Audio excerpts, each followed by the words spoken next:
ऐसा लाभेश देता है अद्भुत लाभ। नमस्कार, आप देख रहे हैं नक्षत्र दुनिया और आज के वीडियो में हम बात करेंगे लाभ भाव और लाभेश के विषय में। लाभेश से संबंधित सूत्रों पर विचार करेंगे, सरल उदाहरणों के माध्यम से चीजों को जानेंगे। निसंदेह ये सूत्र आपके लिए लाभकारी सिद्ध होंगे, ऐसा विश्वास है। यदि आप चैनल पर नए हैं तो चैनल को सब्सक्राइब अवश्य करें। वीडियो ज्ञानवर्धक लगे तो लाइक जरूर करें। आइए शुरू करते हैं। मित्रों, कुंडली का 11वां भाव, जिसे हम लाभ भाव के नाम से भी जानते हैं, इससे हम इच्छा पूर्ति का विचार करते हैं। विशेष रूप से समाज में मान सम्मान और यश के लिए कुंडली का 11वां भाव अति महत्वपूर्ण हो जाता है। यदि लाभ भाव शुभ ग्रहों के प्रभाव में हो और लाभेश शुभ होकर कुंडली के केंद्र के घर में, त्रिकोण के घरों में या धन भाव अथवा लाभ भाव में बैठ जाए तो ये स्थिति काफी शुभ मानी जा सकती है। लाभेश का बलवान होना कुंडली में यह दर्शाता है कि जातक अपनी इच्छाओं की पूर्ति समय रहते कर पाएगा, इसकी एक संभावना बनती है। इसलिए कुंडली के लाभ भाव का शुभ होना बेहद जरूरी है। हालांकि कोई भी ग्रह यदि कुंडली के लाभ भाव में बैठता है तो यह धन लाभ तो कराता ही कराता है, इसके अलावा जिन भावों का वह स्वामी बन रहा होता है उन भावों से संबंधित लाभ भी देखने को मिलते हैं। ध्यान रखिएगा कि लाभेश कुंडली में नीच अवस्था का अथवा शत्रु राशि का होकर नहीं बैठा हुआ होना चाहिए। आइए सूत्रों के माध्यम से समझते हैं कि यदि लाभेश कुंडली में शुभ और बलवान किस स्थिति में होता है और यदि शुभ और बलवान हो तो किस प्रकार के लाभ देखे जा सकते हैं। मित्रों, लाभ भाव से संबंधित आज का पहला सूत्र इस प्रकार से है। यदि कुंडली में धनेश, लाभेश अथवा गुरु या फिर तीनों कुंडली के लाभ भाव में स्वक्षेत्री, मित्र क्षेत्री या उच्च राशि के होकर और मार्गी बनकर कुंडली के लाभ भाव में यदि बैठ जाएं तो ऐसी परिस्थिति में जीवन काल में धन संपत्ता बनी रहती है, समाज में मान सम्मान और यश बना रहता है, बड़े भाई बहनों का सहयोग और लाभ प्राप्त होता है। विशेष रूप से जो ग्रह कुंडली के लाभ भाव में बैठा हो उसकी दशा या अंतरदशा के दौरान जीवन काल में उन्नति देखने को मिलती है। ध्यान रखें कि कोई भी ग्रह नीच अवस्था का होकर कम से कम नहीं बैठा हुआ होना चाहिए।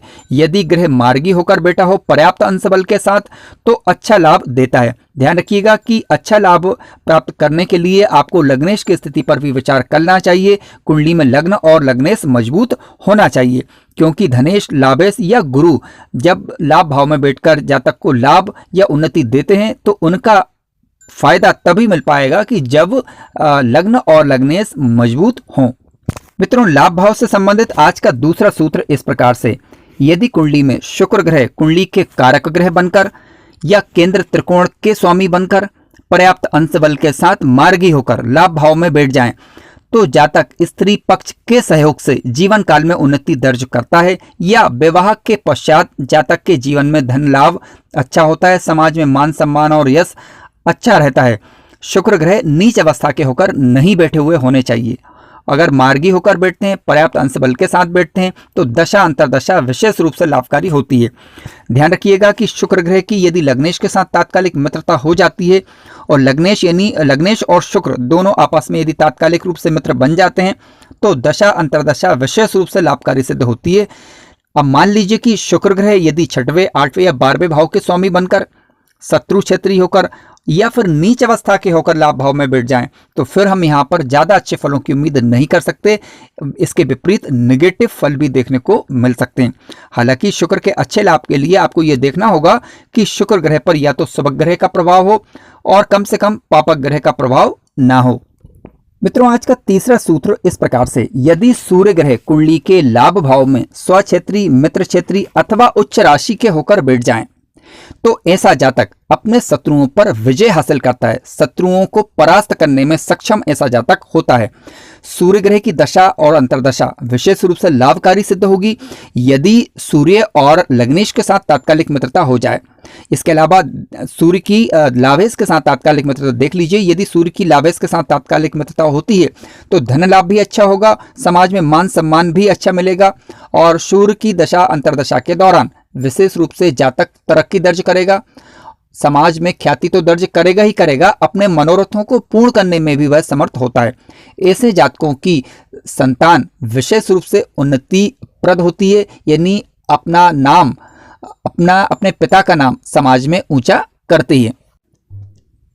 मित्रों, लाभेश से संबंधित आज का चौथा सूत्र इस प्रकार से। यदि कुंडली में लाभेश ग्रह या गुरु ग्रह या धनेश नीच अवस्था के होकर बैठ जाएं और पीड़ित भी हो जाएं, या फिर शत्रु क्षेत्री होकर बैठ जाएं और वहां पर पापक ग्रहों के द्वारा पीड़ित भी हो जाएं, साथ साथ लाभ भाव और धन भाव पर भी पापक ग्रहों का प्रभाव हो, तो ये स्थिति शुभ नहीं कही जा सकती।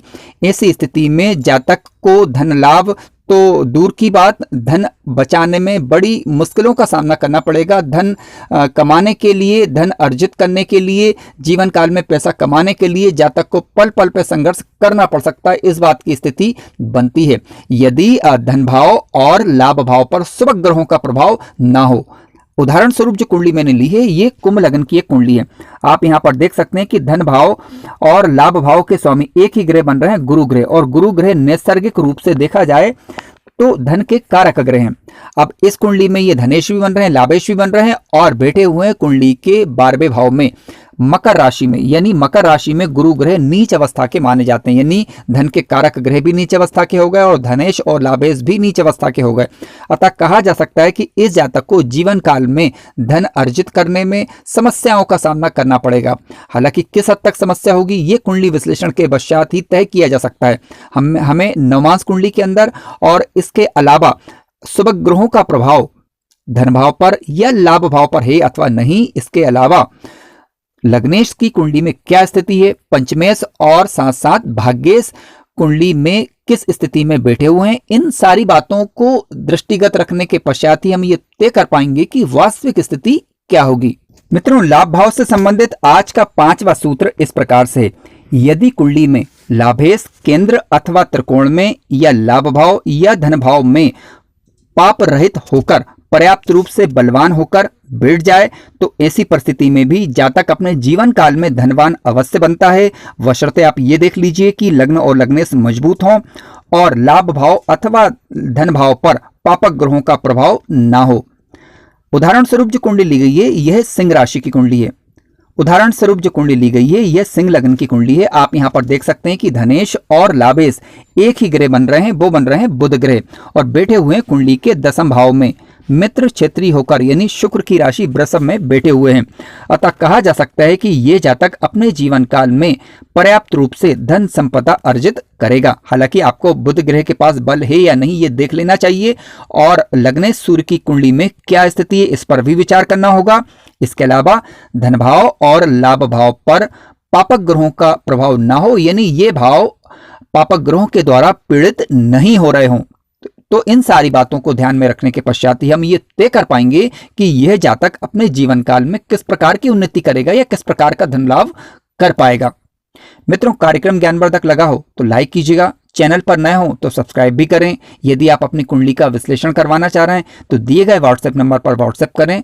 शुल्क इत्यादि की जानकारी आपको व्हाट्सएप के माध्यम से प्रदान कर दी जाएगी। धन्यवाद।